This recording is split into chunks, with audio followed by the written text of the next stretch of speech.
உண்மையை சொல்லணும் என்றால் நகரத்தில் படிக்கிற பிள்ளைகளுக்கு எல்கேஜி யூகேஜி அப்படின்னு 3 வயசுல கொண்டு போய் சேர்த்துடுறாங்க, இல்லை 4 வயசுல சேர்த்துடுறாங்க. அவங்க படிச்சு கிடிச்சு அப்புறம் வராங்க.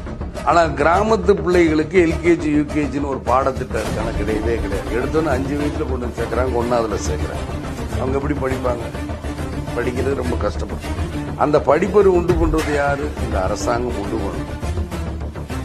இதில் தான் கல்வி தரம் வேறுபடும். அங்கே எல்கேஜி யூகேஜி, இங்கே எல்கேஜி யூகேஜியே கிடையாது. கிராமத்தில் படிக்கிற ஏழை பிள்ளைகள் நகரத்தில் இருக்கிற மெட்ரிகுலேஷன் பள்ளிக்கூடத்தில்,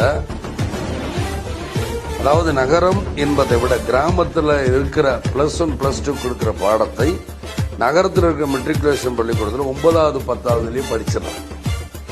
அவங்க திரும்ப +1 +2 வரும்போது இதே கல்வியை தான் கொடுக்குறாங்க, அவங்க பாஸ் பண்ணிட்டு போறாங்க. ஆனால் அந்த கல்வி கிராமத்தில் கிடைக்க மாட்டேங்க. அதனால தான் வேறுபடுது.